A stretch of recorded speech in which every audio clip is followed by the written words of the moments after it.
tourne l'image. Ça tourne. Pas besoin de toi, ça. parler. I don't have a microphone. I don't have a microphone. Attention, je vais faire un clap. Ouch. Jazz for Dogs, c'est ce disque qui a été créé par Jean-Michel Bernard, qui est un homme brillant. Et je ne m'associe qu'aux hommes brillants et aux femmes brillantes, Kimiko, qui a fait les paroles. Et la plupart des paroles, il y a aussi d'autres paroliers. Flagorneur. Voilà. Et puis, je vous présente maintenant l'intérieur. Alors, attention. Alors, pour ceux qui ne parlent pas anglais, jazz pour clébard. Hein? Chien. Pour des chiens. Ah, c'est pas bien Donc, clébard? c'est un peu C'est slang. Slang. Ah. Jazz for mutts. Voilà. Ah, ok. Alors, Oui, enfin, alors, bon, jazz pour chien. voilà. Voilà. Alors, à vous, monsieur. C'est tout. Qu'est-ce qu'il y a à En l'intérieur? fait, il n'y avait rien à dire. Donc, Jazz for Dogs est un projet qu'on a monté à l'origine il y a 5 ans. Et à l'origine, en fait, j'avais demandé à Patricia Arquette de venir enregistrer, d'écrire une chanson, un texte de chanson. Chose qu'elle est venue faire. Et puis, de fil en aiguille, c'est tombé un petit peu à l'arrêt, puisque j'ai eu d'autres occupations, et j'ai laissé ça de côté dans un placard. Alors, pourquoi tu en parles? Parce qu'on me pose la question. Oui, mais elle n'a rien à voir avec ce disque, finalement. Et bien entendu que si. Tu parles de Patricia? Oui. Si, parce qu'il faut quand même connaître la genèse. Ah, ok. Non, mais on me demande d'expliquer, si tu veux. D'accord. Ok. Donc, c'est le début. Bon, C'est vas-y. ça, quand même. Excuse-moi, je ne veux pas vous interrompre, monsieur. Il n'est pas d'ici. Voilà, non, mais c'est pas Je grave. suis de là-bas. Vas-y, tu peux continuer. Alors, donc, en fait, ce projet est resté un petit peu dans les tiroirs. Et puis, l'année dernière, je suis venu ici, comme vous devez peut-être savoir, et j'ai retrouvé cet énergumène. Et on a fait quelques morceaux ensemble Énergumène, sur c'est Comédia. comme clébard ou Non, énergumène, c'est bien, c'est affectueux. Ah, ok. Voilà.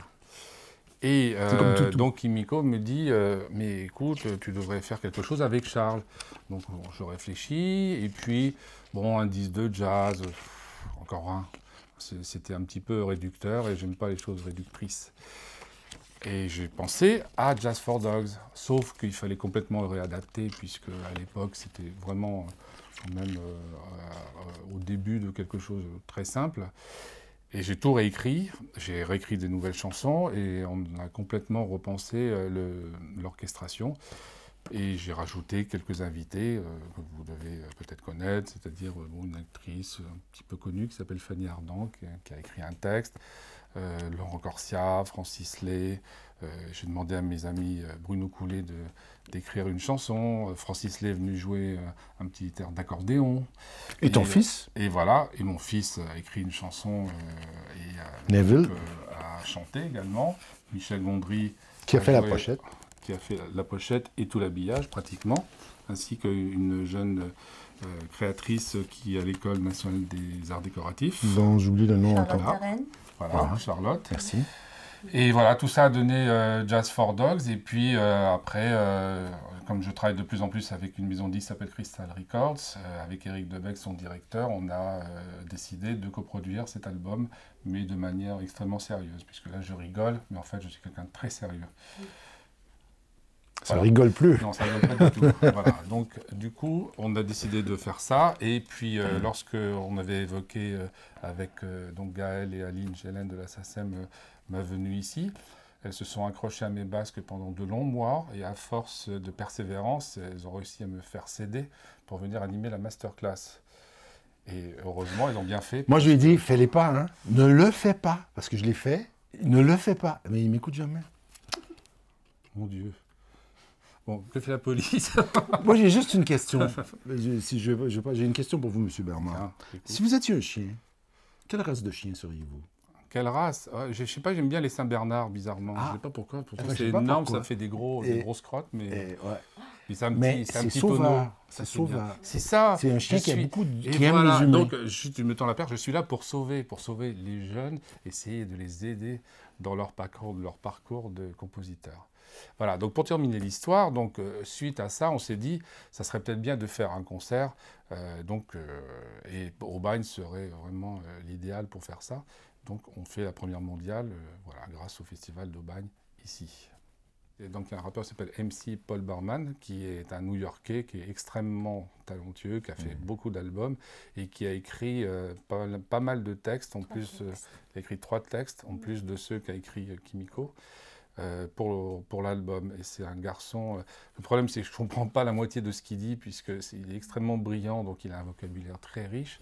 Il faut que je me fasse traduire, mais c'est vrai qu'il a fait des superbes textes pour cet album. Tout est en anglais, sauf le texte de Fanny Ardant, qui est l'ouverture de l'album. Je lui ai laissé carte blanche, je lui ai dit d'écrire ce qu'elle voulait, et voilà, donc elle a écrit des choses tout à fait intéressantes, on est content de les apprendre, et c'est toujours étonnant, surtout que c'est une femme étonnante, donc forcément le texte est étonnant. Elle a une rythmique extraordinaire lorsqu'elle livre ce texte. D'une musicalité au-delà de tout ce que moi j'aurais espéré. Voilà. Souvent après la musique, donc Jean-Michel fait la musique, après j'écris les paroles. Bon, parce que c'est elle qui en fait a déniché la plupart des morceaux, puisque à l'origine, Jazz for Dogs, il y a 5 ans, est né du fait que j'avais fait un certain nombre de morceaux pour un film qui étaient restés inutilisés et que j'avais enregistré dans un de mes claviers dans le salon, en fait, un clavier Nova, qui est un clavier qui permet d'enregistrer un peu comme un magnétophone, et Kimiko est venue fureter dedans en se disant, tiens, mais qu'est-ce qu'il y a là-dedans? Moi, c'était des thèmes que j'avais même carrément oubliés. Et puis, elle s'est dit, tiens, peut-être que je pourrais mettre un texte là-dessus. Et puis, elle a commencé à faire des montages, des collages. Elle aime beaucoup faire ça. Et puis, voilà, c'est devenu Jazz for Dogs. Donc, c'était ça, en fait, vraiment l'origine. Pour récupérer les morceaux qui étaient un peu à la faut poubelle. Rien perdre. C'était des très belles mélodies, je pense. C'est gentil. Merci. Puis, de toute façon, les chiens, souvent, on les nourrit avec les restes. Oui. Alors, c'est tout à fait Mais à propos. tu parles de tes chiens à toi, c'est des King Charles, toi tu les nourris au caviar. Exactement. Ben voilà. Oui, ils ont Moi, une mon petite, chien, il mange n'importe quoi. Non mais attends, parce qu'en plus j'appelle Charles, je lui dis bon, est-ce que tu serais d'accord pour faire Jazz for Dogs? Il me dit d'accord, mais je dois quand même demander à mon agent. C'est normal, je suis comme Donc il professionnel. raccroche, on reçoit un mail quelques temps plus tard, et là il me dit mon agent est d'accord. Là-dessus je vois en dessous une photo de chien. Et je lui dis mais qu'est-ce que vous me dites? C'est quand même pas ton agent. Il me dit si, Skidoo. En fait son chien est son agent. Donc, C'est normal. je me suis dit, ce garçon est habité, il a vu des choses, il a dû voir des apparitions, il est fait pour nous. Mais Voilà. ouais, mais mon agent, il a quand même émis quelques réserves, et puis mais il m'a demandé... Ça, c'est quand il fait moins 40 dehors, et ouais, qu'il promène, exactement. il est comme ça, qu'il ne bouge plus. Non, mais voilà. Et finalement, il a entendu, il a approuvé le produit final. Voilà, parce que sinon, on n'aurait rien fait, évidemment. Ouais, c'est clair. On a recommencé. Il a un très beau chien, qui est un chien de race également, je te signale. C'est un chien de race, et tu le nourris avec des restes. Nous, on lui donne du caviar pour les 2 jours, hein, pas tous les jours. Ouais, mais moi, je considère qu'un chien qui va dans le parc et qui mange ce qu'il y a à terre, il peut bien manger ce qu'il y a à terre chez moi. Mais même les chiens de race, ça mange ce qu'il y a à terre. Qu'est-ce que tu peux Ben, pas les empêcher? Et tu les nourris à terre ou à table? Ah non, mais ça dépend. Le dimanche, il mange à table avec nous. Oui.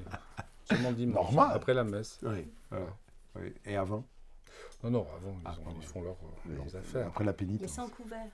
Oui, Ah, oui c'est vrai. sans couvert. Non, Comme les 100 dalmatiens. c'est exactement ça. Ah, ok, d'accord. Voilà, sauf que ce n'est pas Cruel Diablesse. Ah. C'est-à-dire que je me suis dit, bon, il faut que je me mette à leur place. En fait, ce qui s'est passé, c'est que lorsqu'on partait on sortait de la maison, ce qui arrive de temps en temps quand même. On se dit, oui, on sort. Donc en général, on laisse une animation pour eux parce que sinon ils s'ennuient, pas de bruit, tout ça. La télévision, alors, la radio. Pour la télé ou la radio, plutôt la radio. Bon. Ah, ok. C'était Un soir, on rentre à la maison et là, j'ai un de mes chiens qui m'appelle, il me dit, écoute, c'est gentil de mettre la radio, mais on entend plein de choses et ça ne nous concerne pas. des publicités.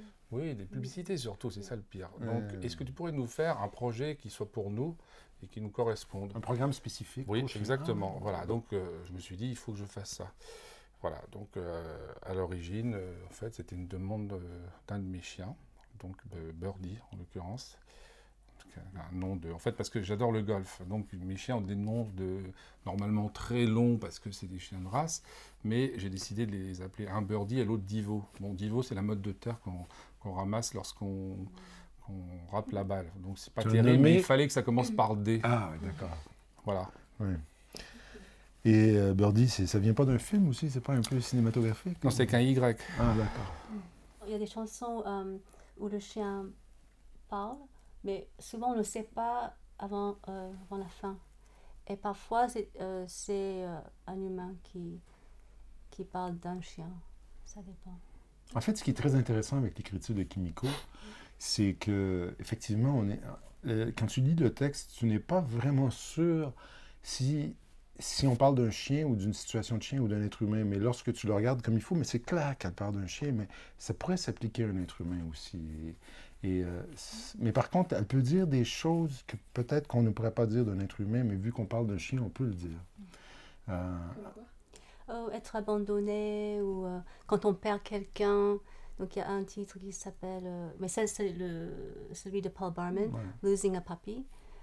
Ça peut être n'importe où. Ouais, ça pourrait être... Ce n'est pas forcément un chien qu'on perd.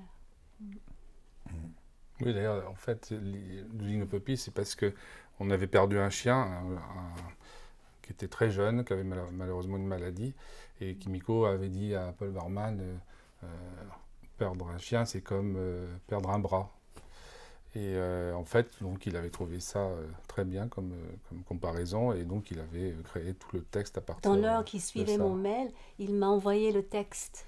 Donc Voilà. je suis allée au Clavinova Le fameux. et j'ai trouvé une mélodie qui collait parfaitement, Oui. mais je n'ai rien changé, Non. parfaitement au Une mélodie qui était déjà poème. créée au Oui. préalable. Ouais. Oui. Pour un film qui n'a rien à voir.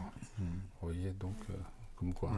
En fait, tout le travail de Jazz for Dogs s'est fait assez dans la simplicité, dans la symbiose. Même, moi, j'ai écrit 2 morceaux, et puis il y en a un que j'ai envoyé à Kimiko et à Jean-Michel. Et dans l'heure qui a suivi, j'avais un démo à la maison, j'étais au Canada, et il m'a envoyé un MP3 avec la musique et le texte et tout. Je dis, mais c'est quoi ça? Je crois que j'ai même pas eu le temps de peser envoi, que déjà il y avait un retour avec le Oui, texte. c'est ça. Et voilà. Comme ça, c'est la France. Ah, On est d'accord. toujours sur le coup. Ah ouais, c'est bien. Parce que ce sont comme des petits films. On entend la musique et on voit l'image et puis on voit l'histoire. Je pense que c'est ça. Et, Ouais, mm. c'est cinématographique. Ouais. Mm. Mais évidemment, on vient tous d'une culture cinématographique. On travaille tous les trois sur la musique de film.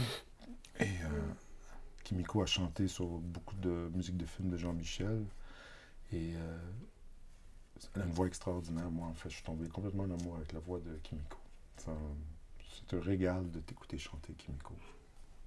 C'est vrai. Et je le dis devant ton mari. Eh oui, tu peux. Ouais, d'accord. D'ailleurs, vous êtes témoin. Et en plus, il faut savoir que Kimiko n'est pas chanteuse professionnelle, puisque en fait, elle est céramiste. Elle est potière. Voilà, elle fait des pots.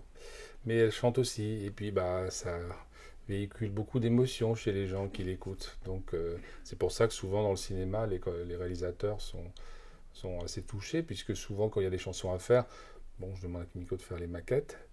Et je ne cherche pas spécialement à proposer sa voix pour le film, mais souvent, ils me demandent de la garder parce que ça leur plaît beaucoup. Ça convient à la situation. Ouais. Oui, parce que c'est sûr que c'est pas Céline Dion, hein. Non. Mais pour moi, c'est beaucoup mieux. Et toi, t'es pas René Angélil. Aussi, mon nez, bon, enfin, tu vois, bon. Non, donc voilà, c'est une approche totalement différente des sentiers battus. Ouais. Potière. Ouais, Et toi, c'est- t'es pas compositeur, t'es golfeur. Ouais, c'est ça. Ouais. Pour compositeur, c'est pour pouvoir éventuellement payer mon abonnement dans mon club de golf, mais bon, le Ouais. reste, voilà. Le reste, c'est un birdie. Voilà, j'avais même amené mon sac de golf ici, mais bon. Et t'as joué ou pas? T'as pas joué? Ben non, je devais y aller. Et Tu puis, fais trop d'entrevues pour jouer au golf. Non, c'est pas ça. C'est quoi? j'étais un peu malade, donc du Ah. coup, j'ai pas pu y aller. Ah! Eh oui, Ah, oui, c'est oui. ça. Voilà. Mm. Ça s'appelle Jazz for Dogs, mais en fait, ce n'est pas du jazz uniquement. Je veux dire, il y a quelques morceaux qui sont effectivement assez stylés jazz, mais c'est beaucoup plus large que ça. En fait, Ouais. c'est plus proche c'est pop, c'est rock, c'est funky, c'est très varié. Ça a un côté Beatles aussi, quelque part, un peu actualisé. Et voilà, c'est vraiment... jazz est un mot quand même qui englobe énormément Ouais, ça le dos large. de styles musicaux, pardon. Et effectivement, on a gardé ce titre Jazz for Dogs parce que de toute façon, on l'aimait bien. Et puis, voilà. Bon, mais le jazz n'est pas, disons, la priorité de cet album.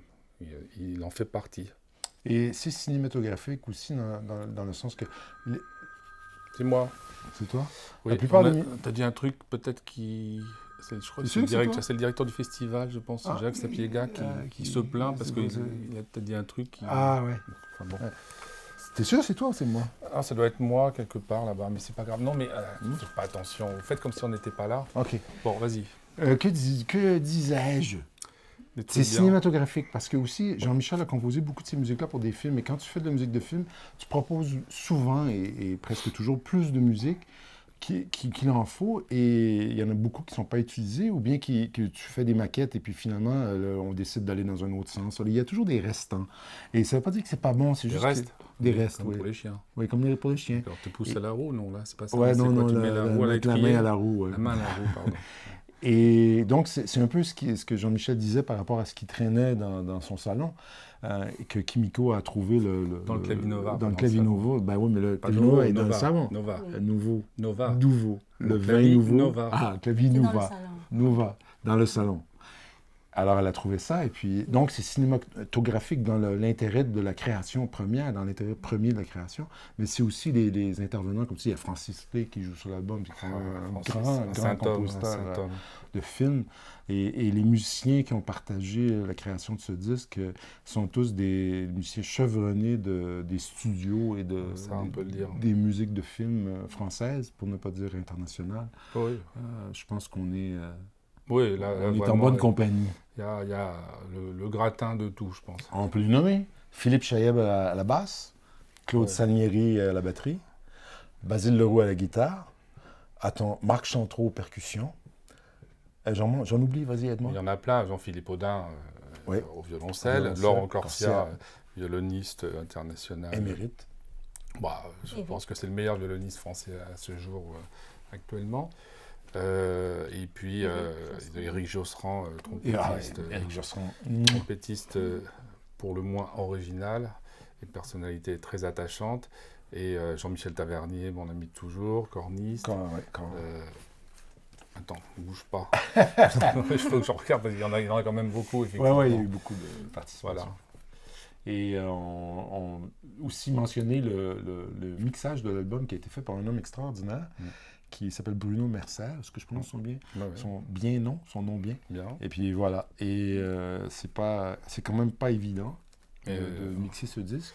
Tout à fait. Et puis on a été au bout des choses, puisqu'en fait on l'a fait terminer, masteriser au studio Abbey Road à Londres, chez les Beatles. Voilà. Comme ça, on a été carrément au bout du bout. Avec le sceau d'approbation. Oui, voilà. Paul est passé et puis il a mis c'est bon. Approuvé. Voilà, et pour le concert, on a aussi la chance d'avoir d'une part des photos qui vont être projetées au public par un des plus grands photographes au monde d'animaux, notamment de chiens, qui s'appelle Martin Husborn, qui est anglais. Et on a demandé à Florentine Grelier, donc, qui est une créatrice qui fait beaucoup d'animation, de faire un film qui sera spécialement adapté pour une des chansons de l'album. Laquelle? Birdie Nom Nom. Ah. Voilà. Et donc, Birdie Nom Nom, évidemment, qui a un rapport indirect avec ce parti, Peter Sellers, mais la chanson n'a rien à voir en elle-même. Ouais. Mais par contre, l'histoire, effectivement, il y a une raison pour laquelle ça porte ce nom-là. Voilà. Donc ça va faire un beau spectacle qui sera en même temps un spectacle visuel. C'est très écrit et c'est improvisé aussi, mais je dirais que il y a quelques solos évidemment improvisés, mais toute la base est quand même très écrite. Ce sont des chansons déjà, donc de toute façon, on pourrait pas. En plus, on avait 3 jours et quelques pour tout enregistrer. Il y a quand même 19 chansons sur l'album, ce qui est énorme. Il y a plus d'1 heure de musique, 1 heure, 1 minute. Donc du coup, je suis obligé d'avoir tout organisé avant, sinon c'est la foire d'Empoigne, voire la fête à Neuneu. Voilà. Mais par contre, Ceci étant dit, c'est vrai que les choses sont très écrites et Jean-Michel a fait un travail d'arrangement extraordinaire. Mais il y a quand même de l'improvisation. Et pour moi, ça revient au début du jazz où les improvisations, c'était pas des improvisations de 15 minutes, mais c'était des improvisations d'un chorus. Tu avais 16 mesures ou tu avais 8 mesures et dans 8 mesures, tu devais tout dire dans 8 mesures. Ouais. Et c'est ça qui se passe ici. Et lorsque tu as 8 mesures pour raconter ton histoire, ben, chaque note a une importance capitale. Et tu ne peux pas te permettre de divaguer ou de... Tu dois être direct sur le sujet. Et puis, c'est un peu les directions du chef d'orchestre ici. C'est, voilà, tu as 8 mesures et puis, vas-y. Mais... Voilà, c'est comme les jeunes compositeurs ici qui ont 3 minutes jusqu'à 7 minutes pour faire les nouvelles musiques sur les films existants. Voilà, et il faut que dans un temps imparti, ils en tirent la quintessence. Voilà, exactement. C'est ce que tu voulais dire. Oui, exactement, mais je l'ai dit en français. Meilleur orateur. Non, mais je l'ai dit en français pour que nous autres on comprenne. Ouais, ok, d'accord. Voilà. Ouais. Déjà, je suis content que tu sois là pour me traduire. Bah, ça fait plaisir, c'est important. Donc les sous-titres seront faits ultérieurement, naturellement. Voilà. C'est vraiment un duo improbable. C'est Guignol et Kirsch, vous savez. Laurel and Hardy. C'est ça, Roux et Combalusier. Mais ce qui compte ici, quand même, c'est que, moi je vais vous le répéter là, pour une dernière fois, parce que quand même, c'est une musique qui a demandé énormément de travail, mais on n'a pas fait beaucoup de prises quand même. Non. Faut garder la fraîcheur. Ouais, la fraîcheur, fresh. Voilà, il faut garder la fraîcheur. Je traduis, parce que oui, c'est ça. C'est-à-dire qu'en plus, avec des musiciens pareils, en général, bon, la première fois, c'est bien. La deuxième fois, ça peut être encore mieux. Et la troisième fois, il râle parce qu'il va aller jouer au golf. On ne va pas aller refaire une troisième fois. Donc, voilà, ce sont des gens, et je pense que je suis aussi comme ça, et Charles est pareil. Un peu moins. Oui, enfin, il est un peu plus réfléchi, c'est vrai, effectivement. Mais c'est ce que disait Ray Charles, puisque quand Ray Charles faisait venir des musiciens chez lui pour enregistrer, il disait aussi toujours, au bout de 10 minutes, si ça ne va pas, ça ira jamais. Ouais. Voilà, donc il fallait que ça soit... donc si ça a été bien pensé, je dirais qu'après, ça va vite. On n'a pas d'image, même si ça véhicule une image, on n'a pas ce carcan, comme on ne l'a pas quand on fait de la musique de danse, ou même quand on fait une chanson, la preuve. Donc effectivement, c'était plus de liberté et en même temps, c'est comme un film, c'est-à-dire qu'un album, c'est un tout. Et il faut que, même si les titres sont très variés, ce qui est le cas, puisque effectivement, quelquefois, on soit vraiment du Coca Light, comme on dit. Donc là, en l'occurrence, l'histoire, c'était de rester toujours un peu dans ce cahier des charges de la couleur orchestrale de l'album que j'avais choisi. Couleur canine, quoi. Couleur canine. Voilà. Et pour les paroles, c'était, je me suis basée, j'ai vu la musique comme un film déjà. Je n'ai pas choisi le sujet au hasard. En écoutant la musique, on voyait l'histoire. Bruno Coulet nous a envoyé une chanson lorsqu'on était en studio, on l'a reçu en studio. Et Kimiko a écrit des paroles. Petit déjeuner. Petit déjeuner. Oui. Et puis les paroles, c'est The Hills Beyond the Fence, c'est les collines au-delà de la clôture. Et tu vois tout de suite le chien qui est pris dans sa clôture et qui voit les collines et qui veut courir dans les collines. Parce qu'il est abandonné par le maître dans un refuge. Et il se demande quand il va être récupéré, mais c'est jamais. Donc la chanson, c'est lui le chien qui se demande pourquoi est-ce que je suis là, pourquoi on m'a laissé, quand est-ce qu'il va revenir. Oui, c'est ça. C'est pas triste. Oui, mais il y a des chansons qui sont aussi tristes, surtout dans les paroles, mais en même temps, voilà, c'est aussi, bon, dans un film, il y a aussi des moments tristes, des moments plus gais, etc.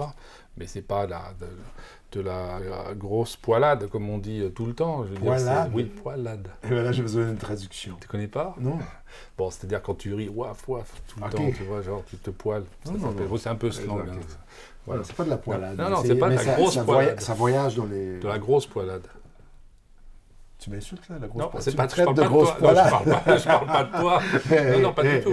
Ah oui, attendez, ça fait un peu Benny Hill, vous savez. Top. Bon, non, pas du tout. Il y a une vraie réflexion par rapport à tout ça. Bon, c'est vrai que je plaisante beaucoup, mais en fait, je suis très sérieux, surtout dans le travail. Donc, vous pouvez demander d'ailleurs aux gens qui travaillent avec moi. Confirmé. Je rigole pas. Enfin, je suis sérieux. Ouais. Mais je pense qu'on ne peut travailler que dans ces conditions-là. Mais mon ami Bruno Coulet est comme ça aussi. C'est quelqu'un qui a un très grand humour, mais quand il travaille, et voilà, il faut que ça soit sérieux. Comme Ray Charles, que je cite souvent, quand tout allait bien, c'était parfait, mais s'il y avait le moindre accro, là, ça prenait des proportions terribles. Vous avez travaillé combien d'années avec M. Charles? De 2000, je dirais, le tout début, je n'ai pas compté ce que j'ai fait en studio, en dehors, mais je dirais entre 2000 et 2003, en gros, c'est-à-dire 3 ans, à peu près, voilà, avant que malheureusement il tombe malade. Mais voilà, c'était de grands moments dans une vie. Bon, le but, c'est aussi de pouvoir faire des concerts derrière. Moi, d'ailleurs, ça me manque, puisque c'est vrai que les dernières tournées de concerts que j'ai fait, c'était, je crois que le dernier concert pratiquement important, c'était devant 25 000 personnes en Australie, avec Bob Dylan en première partie. Avec Ray Attends, Charles. Bob Dylan est en première partie. Oui, il de est en Ray première Charles? partie. Et il voulait venir jouer avec nous un blues, donc on l'a attendu, et on l'attend encore, puisqu'il paraît qu'il s'est écroulé dans sa chambre, dans un état avancé. Et voilà, donc non, mais en fait, pour dire, si vous voulez, c'est vrai que j'ai passé beaucoup plus de temps après en studio, et puis quand on est compositeur de films, on travaille beaucoup en solitaire.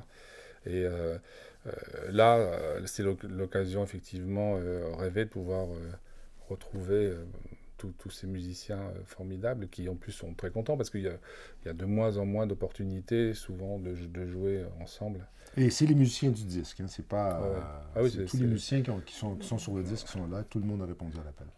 Ce qui nous intéresse, enfin, disons, certains compositeurs, je dis toujours, c'est la note qu'on n'attend pas, c'est-à-dire La surprise. La surprise, voilà, on attend d'être surpris d'une façon générale. Donc, il est évident que si moi-même, je ne me surprends pas, un tant soit peu, c'est pas la peine de faire ce métier-là, c'est aussi simple que ça. Donc, le concept, c'était une idée un peu... pas farfelu, mais c'était quelque chose effectivement d'assez original. Mais il y a absolument rien d'équivalent qui a été fait. Mais c'est pas pour ça que j'ai fait ça. On a fait ça pour notre plaisir. On avait envie de le faire.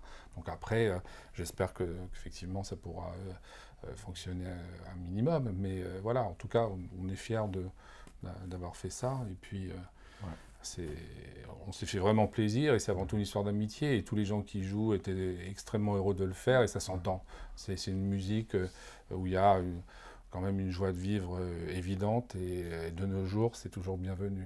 Ouais, c'est vraiment, je crois, je me permets de le dire, parce que je l'ai senti, c'est vraiment des amis proches de la famille Bernard qui sont sur ce disque, et je suis très fier et très heureux d'en faire partie maintenant. Bah oui, et dans la famille, voilà. Qu'est-ce que vous voulez que je vous dise?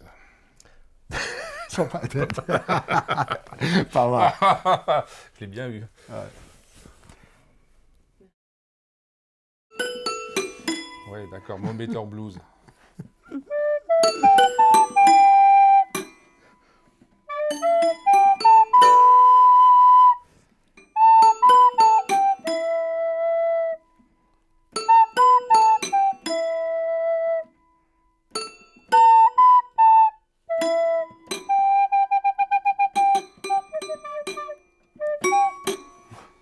C'est minable.